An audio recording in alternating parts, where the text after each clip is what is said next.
Nous sommes jeudi 18 mars. Bonsoir à tous et bienvenue dans ce journal dont voici le sommaire. Déguerpissement des emprises des routes, le règlement de compte s'invite dans l'opération. La scène se déroule à la SIG Madina dans la commune de Matam entre les vendeurs de pièces détachées et la belle famille du gouverneur de Conakry. Il a fallu l'intervention ce jeudi des agents des forces de l'ordre pour calmer les esprits. Manque d'engins roulants pour le personnel administratif des cadres des ministères de l'économie et des finances et ceux du budget se partagent 3 bus. La rédaction d'Espace TV alertée par certains cadres a bien voulu effectuer le déplacement. Les employés seraient-ils sommés de se taire sur ce sujet et pour quel motif? Restez avec nous pour plus de détails. Voilà pour le sommaire. Dans un instant, les détails. Bienvenue à tous. Injustice, trafic d'influence et règlement de compte s'invitent dans le déguerpissement en cours à la SIG Madina. Une vieille histoire qui opposait la belle famille du gouverneur de Conakry à des vendeurs de pièces détachées vient d'être réglée autrement à l'occasion de ces démolitions. Mamadou Kalisso, Ibrahim Sori Kamara. Le bulldozer continue de démolir lentement et sûrement, laissant derrière lui des champs de ruines et de déception, une mare de larmes.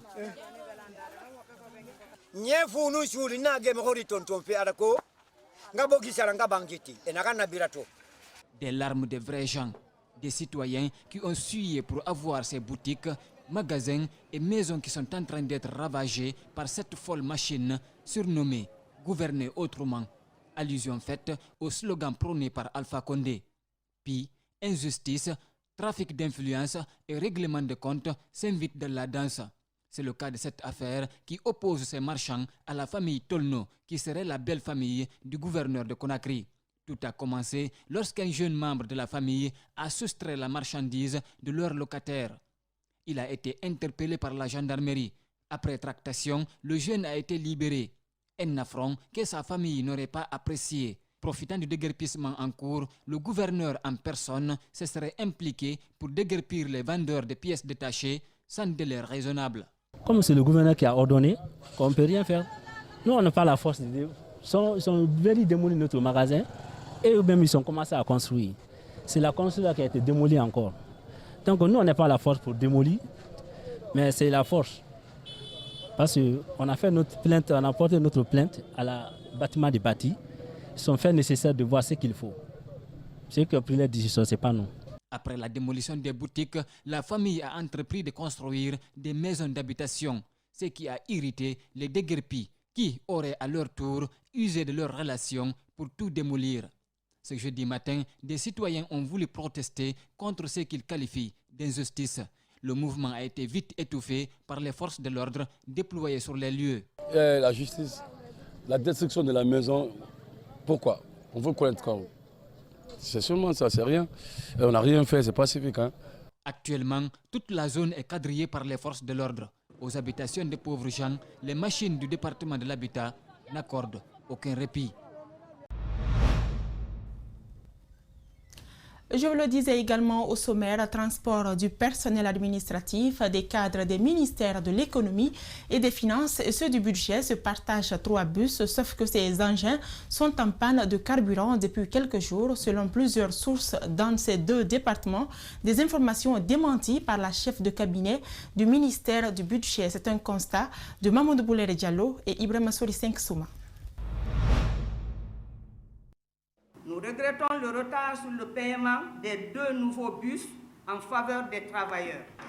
Le retard dans l'entretien des 2 vieux bus, le manque de paiement des services de nettoyage, les difficultés de prise en charge des cas sociaux, maladies, décès. C'était le 5 février dernier lors d'une cérémonie de présentation des meilleurs vœux.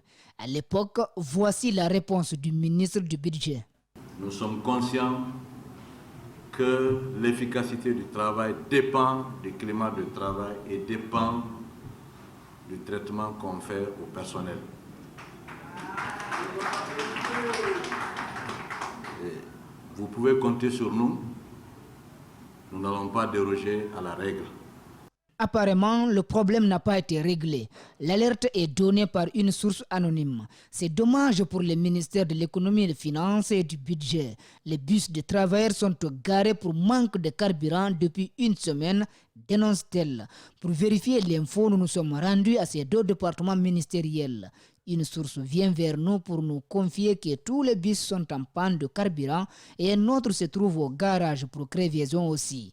D'abord, les 3 bus sont insuffisants et inconfortables et maintenant ils sont à l'arrêt, mentionne l'inconditionnel de ces engins. Elle nous accompagne dans une salle dans laquelle se trouvaient 3 autres personnes. Soudain, quelqu'un s'exclame « Ah, espace !» Ils sont là, ils sont informés pour nos bus. Une 4e personne rejoint la salle pour dire que le problème ne date pas d'une semaine, mais de 4 jours. Nous avons joint le service de communication du ministère du Budget qui s'est dit étonné d'entendre cette information de l'extérieur. Il s'est engagé à vérifier et à nous trouver un répondant. Quelques minutes après notre sortie, nous sommes invités au bureau de la chef de cabinet du ministère du Budget. Dès l'entame, Dame Nanyuma Faro infirme l'information. C'est faux, dit-elle, expliquant la situation des 2 bus qui bougent à 5 heures tous les jours, déposer le personnel à 7 heures au service. Elle était prête à intervenir devant nos caméras et micros jusqu'à ce qu'il lui est venu l'idée de consulter son secrétaire général. À son retour, la chef de cabinet indique qu'il faudra revenir avec un ordre de mission et une demande d'audience pour avoir une version officielle.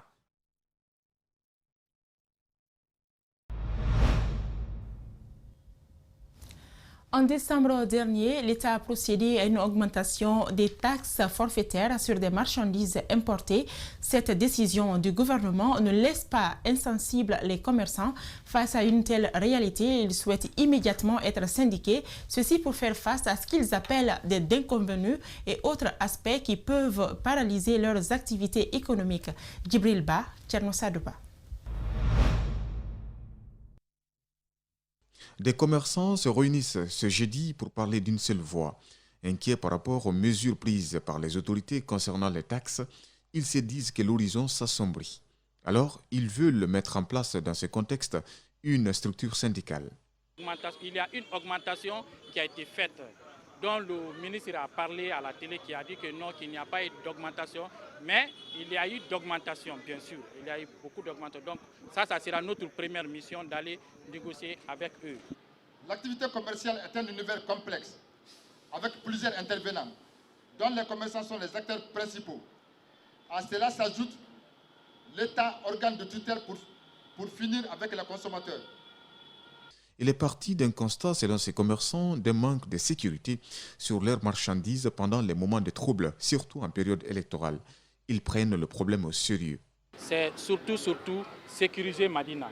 Nous allons mettre des zones de sécurité pour sécuriser Madina, pour ne pas que pendant les manifestations qu'on vienne saccager les magasins. La CNTG s'agrandit, son représentant est réconforté, mais donne des conseils. Voyons déjà combien de fois les gens commencent à comprendre que le syndicat n'est pas là rien que pour faire la grève. Si une corporation choisit la CNTG, c'est déjà vraiment une fierté pour nous. Après la mise en place de la structure syndicale par ces commerçants, place à un renforcement des capacités, passage obligé pour tout mouvement syndical. Canal Plus vient de lancer une nouvelle offre pour les Guinéens. Il s'agit de la promo qui va permettre aux clients de se procurer d'un décodeur HD à seulement 50 000 francs guinéens avec un abonnement accès de 100 000 francs pour un mois. La promo débute ce vendredi 19 mars jusqu'au 3 avril prochain. Bernard Koundouno et Alceni Camara pour le compte rendu. Tout a commencé par la projection d'une vidéo sur les actions de Canal+ en faveur des femmes à l'occasion du mois de mars consacré à la fête des femmes. Qui construisent un monde plus juste. Je suis vraiment fière de toi et de tout ce que tu fais. Forte, engagée. La présente cérémonie est une présentation de la nouvelle opportunité pour les citoyens d'intégrer la famille Canal+. Pendant toute la période de la promo qui débute ce 19 mars jusqu'au 3 avril prochain, Le décodeur HD sera vendu à 50 000 francs guinéens pour la nouvelle formule Access, à seulement 100 000 francs guinéens pour un mois d'abonnement. À partir de demain, 19 mars, il sera à 50 000 francs, mais à partir de la formule Access, qui est notre formule entrée de gamme.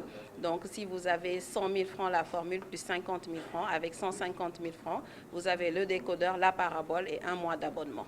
Selon ses responsables, plusieurs nouvelles chaînes sont à retrouver sur la formule. Avec Access, vous avez l'opportunité de pouvoir suivre la série A avec la chaîne Canal+ Sport 1. Donc du coup, ça réjouit nos footeux.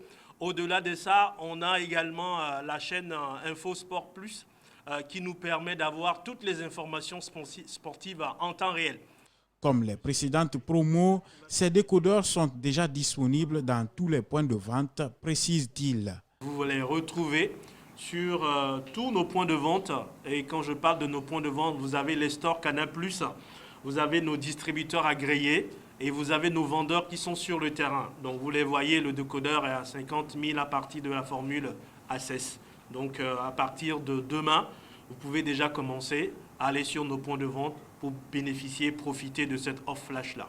Passé cette période de la promo, les décodeurs Canal+ continueront d'être vendus à 50 000 francs guinéens avec la formule Évasion, ajoutent les responsables de Canal+ en Guinée. Le chef de l'État a, au cours du dernier Conseil des ministres, donné instruction au ministère de l'Industrie et des PME à la fermeture immédiate des entreprises industrielles ou unités de fabrique non agréées. La décision du président de la République fait suite à un constat alarmant dans le secteur. Les responsables du département de l'industrie, dès après cette annonce, s'activent pour la normalisation du secteur industriel. Djibril Ba, Aliouba.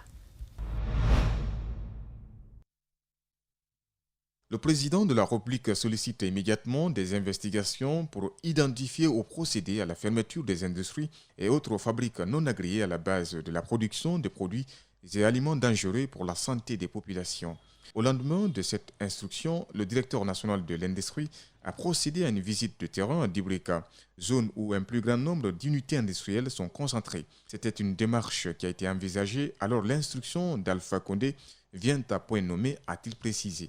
Vous savez qu'aujourd'hui, que ce soit une eau, que ce soit le lait ou autres produits de consommation, c'est directement dans l'organisme de l'être humain et c'est très dangereux pour la santé des populations.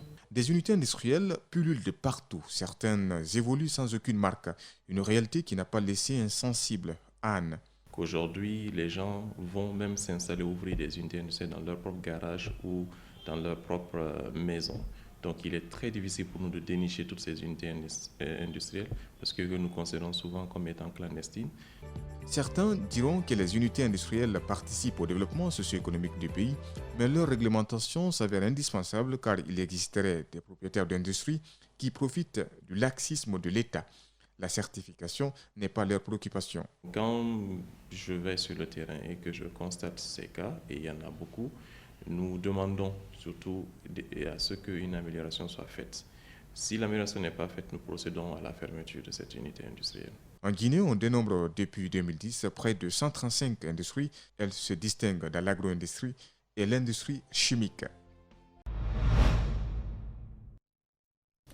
En interactualité, le président russe Vladimir Poutine s'est moqué ce jeudi de son homologue américain Joe Biden qu'il avait traité la veille de tueur avant de réaffirmer que la Russie défendra ses intérêts face aux États-Unis. Suivez.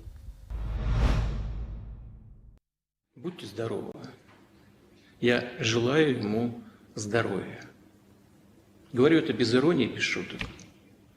Кто как обзывается, тот так и называется. И это не случайно, это не просто детская поговорочка и шутка. Вот, смысл очень глубокий в этом, психологический. Мы всегда в другом человеке видим свои собственные качества и думаем, что он такой же, как... Voilà, c'est la fin de ce journal réalisé pour vous par Mamadou Saliouba. Merci de votre aimable attention. L'info revient à 22h avec Mafoudia Bangoura.